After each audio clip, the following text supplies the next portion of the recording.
"I'll write to Is Hewett," she said. "She's biding at home doing nothing now, I know. And I'll tell her we be here, and ask her to come, and perhaps Retty is well enough now." Tess had nothing to say against this proposal, and the next she heard of the plan for importing old Talbothays joys was 2 or 3 days later, when Marian informed her that Izz had replied to her inquiry and had promised to come if she could. There had not been such a winter for years. It came on in steadily and measured glides, like the moves of a chess player. One morning the few lonely trees and the thorns of the hedgerows appeared as if they had put off a vegetable for an animal integument. Every twig was covered with a white nap, as of fur grown from the rind during the night, giving it 4 or 5 times its usual stoutness, the whole bush or tree forming a staring sketch in white lines on the mournful grey of the sky and horizon. Cobwebs revealed their presence on sheds and walls where none had been observed, till brought out into visibility by the crystallizing atmosphere, hanging like loops of white worsted from salient points of the outhouses, posts and gates. After this season of congealed dampness came a spell of dry frost, when strange birds from behind the North Pole began to arrive silently on the upland of Flintcomb Ash, gaunt spectral creatures with tragical eyes which had witnessed scenes of cataclysmal horror in inaccessible polar regions of a magnitude such as no human being has ever conceived, in curdling temperatures that no man could endure, which had beheld the crash of icebergs and the slide of snow hills by the shooting light of the aurora, been half blinded by the whirl of colossal storms and terraqueous distortions, and retained the expression of feature such scenes had engendered. These nameless birds came quite near to Tess and Marian, but of all they had seen which humanity would never see, they brought no account. The traveller's ambition to tell was not theirs, and with dumb impassivity they dismissed experiences which they did not value for the immediate incidents of this homely upland, the trivial movements of the 2 girls in disturbing the clods with their hackers so as to uncover something or other that these visitants relished as food. Then one day a peculiar quality invaded the air of this open country. There came a moisture which was not of rain, and a cold which was not of frost. It chilled the eyeballs of the twain, made their brows ache, penetrated to their skeletons, affecting the surface of the body less than its core. They knew that it meant snow, and in the night the snow came. Tess, who continued to live at the cottage with the warm gable that cheered any lonely pedestrian who paused beside it, awoke in the night and heard above the thatch noises which seemed to signify that the roof had turned itself into a gymnasium of all the winds. When she lit her lamp to get up in the morning, she found that the snow had been blown through a chink in the casement, forming a white cone of the finest powder against the inside, and had also come down the chimney, so that it lay sole deep upon the floor, on which her shoes left tracks when she moved about. Without, the storm drove so fast as to create a snow mist in the kitchen, but as yet it was too dark out of doors to see anything. Tess knew that it was impossible to go on with the Swedes, and by the time she had finished breakfast beside the solitary little lamp, Marian arrived to tell her that they were to join the rest of the women at reed drawing in the barn till the weather changed.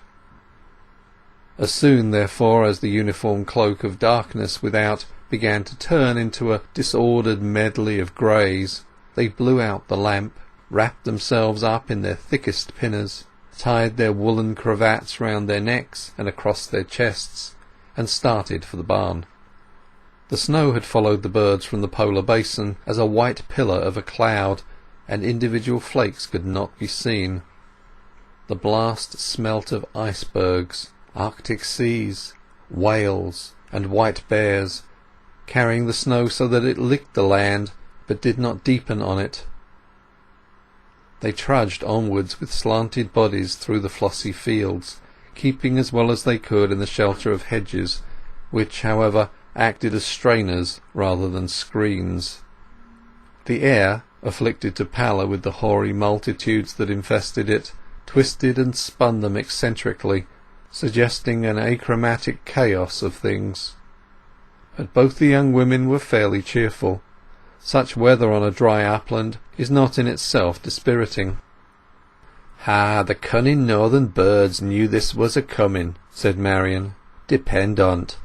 They keep just in front on't all the way from the North Star. Your husband, my dear, is, I make no doubt, having scorching weather all this time. Lord, if he could only see his pretty wife now! Not that this weather hurts your beauty at all. In fact, it rather does it good." "You mustn't talk about him to me, Marian," said Tess severely. "Well, but surely you care for him, do you?" Instead of answering, Tess, with tears in her eyes, impulsively faced in the direction in which she had imagined South America to lie, and putting up her lips, blew out a passionate kiss upon the snowy wind. "Well, well, I know you do, but, 'pon my body, it is a rum life for a married couple. There, I won't say another word. Well, as for the weather, it won't hurt us in the wheat barn, but reed drawing is fearful hard work, worse than swede hacking. I can stand it because I'm stout, but you be slimmer than I. I can't think why Maister should have set 'ee at it." They reached the wheat barn and entered it. One end of the low structure was full of corn. The middle was where the reed drawing was carried on, and there had already been placed in the reed press the evening before as many sheaves of wheat as would be sufficient for the women to draw from during the day. "Why, here's Izz," said Marian. Izz it was, and she came forward. She had walked all the way from her mother's home on the previous afternoon, and, not deeming the distance so great, had been belated, arriving, however, just before the snow began, and sleeping at the alehouse. The farmer had agreed with her mother at market to take her on if she came to-day, and she had been afraid to disappoint him by delay. In addition to Tess, Marian and Izz, there were 2 women from a neighbouring village, 2 Amazonian sisters, whom Tess with a start remembered as Dark Car, the Queen of Spades, and her junior, the Queen of Diamonds, those who had tried to fight with her in the midnight quarrel at Trantridge. They showed no recognition of her, and possibly had none, for they had been under the influence of liquor on that occasion, and were only temporary sojourners there as here. They did all kinds of men's work by preference, including well sinking, hedging, ditching, and excavating, without any sense of fatigue. Noted reed drawers they were too, and looked round upon the other 3 with some superciliousness. Putting on their gloves, all set to work in a row in front of the press, an erection formed of 2 posts connected by a cross-beam, under which the sheaves to be drawn from were laid ears outward, the beam being pegged down by pins in the uprights, and lowered as the sheaves diminished. The day hardened in colour, the night coming in at the barn doors upwards from the snow instead of downwards from the sky. The girls pulled handful after handful from the press, but by reason of the presence of the strange women, who were recounting scandals, Marian and Izz could not at first talk of old times as they wished to do. Presently they heard the muffled tread of a horse, and the farmer rode up to the barn door. When he had dismounted he came close to Tess, and remained looking musingly at the side of her face.